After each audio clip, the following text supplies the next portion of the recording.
Hi, this is Nicole again. Today I want to talk to you about the war outlined in Ezekiel 38 to 39. In the heart of biblical prophecy, nestled within the ancient words of the prophet Ezekiel, lies a vision of a future conflict so immense it seems to shake the very foundations of the earth. Ezekiel chapters 38 and 39 describe a war led by a figure known as Gog, from the land of Magog, a coalition of nations that will descend upon the nation of Israel in the latter years. For believers, this is not a tale of despair, but a powerful testament to God's sovereign control over history and his unwavering promise to protect his people. This is the story of the Gog and Magog War, a prophecy designed to fill the hearts of believers with unshakable hope.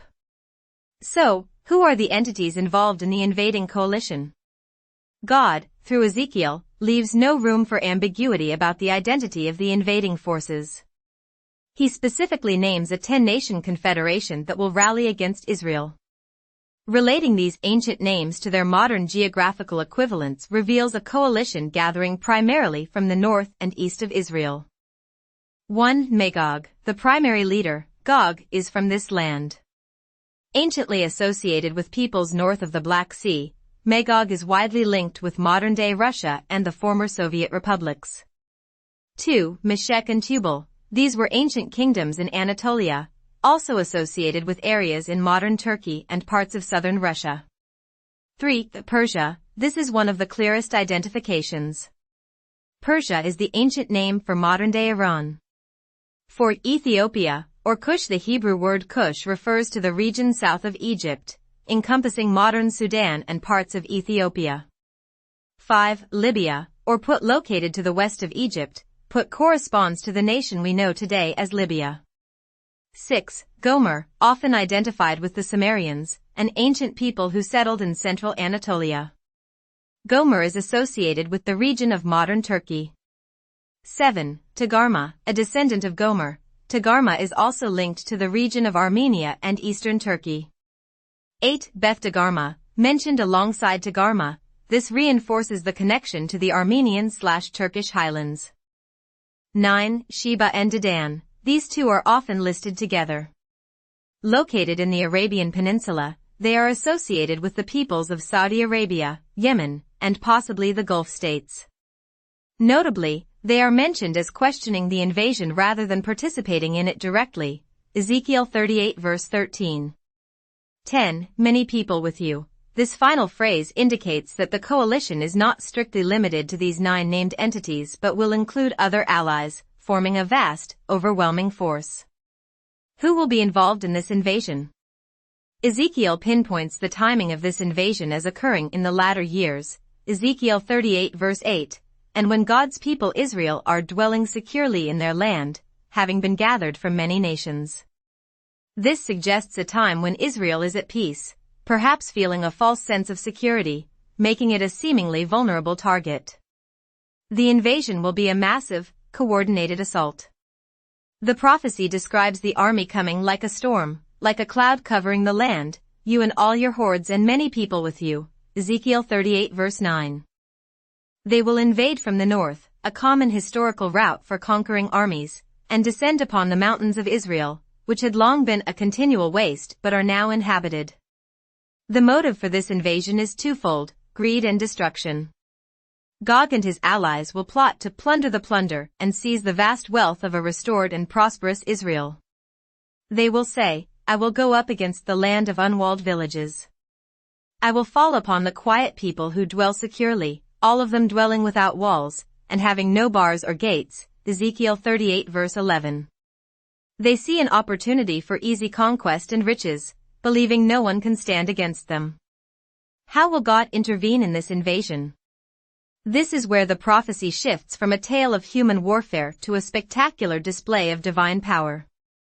As the massive army swarms into Israel, it will appear that the nation is doomed. But God will intervene directly and supernaturally.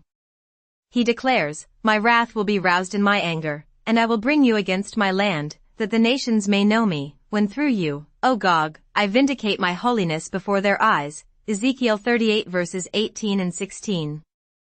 God's method of rescue is not through Israel's military might but through his own awesome power. 1. A great earthquake. God promises to send a great earthquake in the land of Israel so violent that it will shake the entire world and cause every living creature to tremble. Ezekiel 38 verses 19 to 20. 2. Civil war and confusion. He will turn the invaders against each other.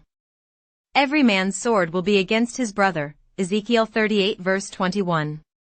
This internal chaos will cripple the invasion from within. 3. Supernatural plagues. God will rain down pestilence, blood, overflowing rain, great hailstones whose fire, and sulfur from the sky upon Gog and his hordes. Ezekiel 38 verse 22. This is a direct, supernatural judgment reminiscent of the plagues of Egypt. 4. Complete overthrow. The invading army will not just be defeated, it will be utterly annihilated on the mountains of Israel. Their weapons will become fuel for the fires that burn their bodies for 7 years. Ezekiel 39 verses 9 to 10. This dramatic intervention is not just for Israel's sake but for the glory of God's name among all nations. It will be a global sign that the Lord is the Holy One in Israel. So, how is the world going to change after a victory by God? The aftermath of the Gog and Magog war will be a period of profound spiritual and physical transformation. A 7-year cleanup. The Israelites will spend 7 years clearing the land of the weapons and remains of the defeated army, a constant reminder of God's deliverance.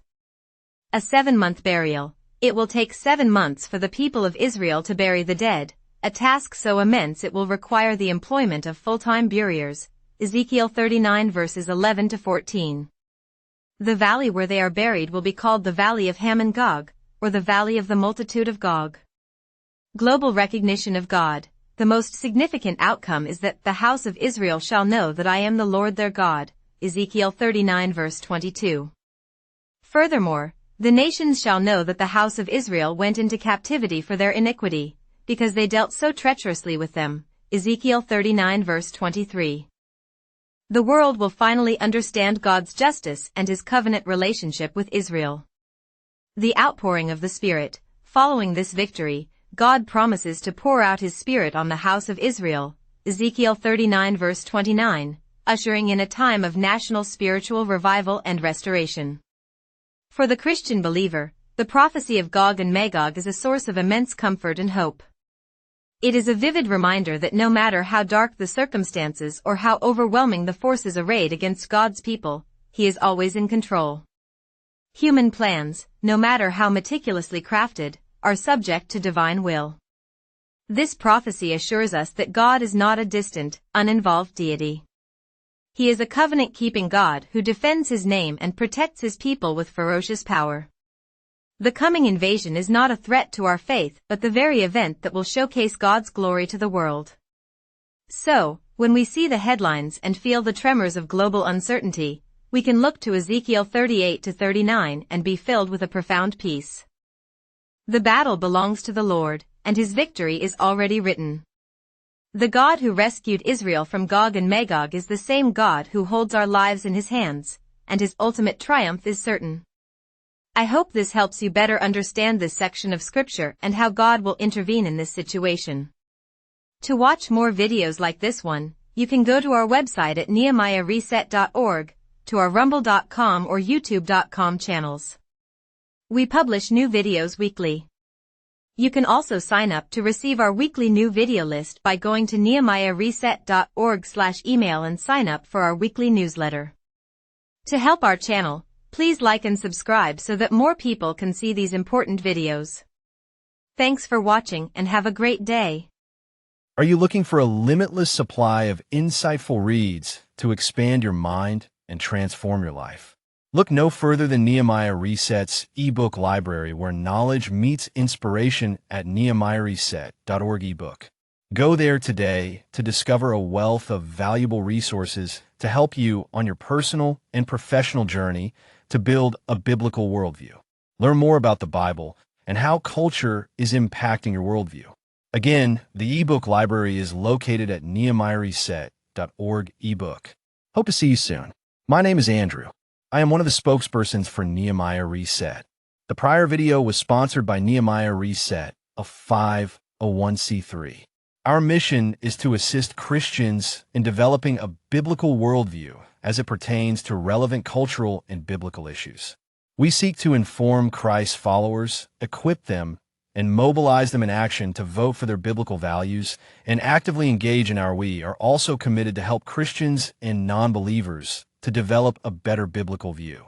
Nehemiah Reset produces videos and ebooks to assist members of the church in developing a biblical worldview when it comes to cultural issues.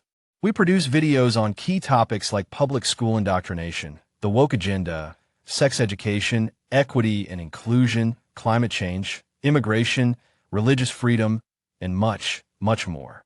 To learn more about Nehemiah Reset or to watch our latest videos, go to our website at nehemiahreset.org or our rumble.com channel. We produce 2 to 3 videos every week. To get a weekly list of our latest videos, sign up for our weekly newsletter by going to nehemiahreset.org/email and subscribe. You can support our website by liking our videos, subscribing to our channels, or helping us reach more people through tax-exempt donations.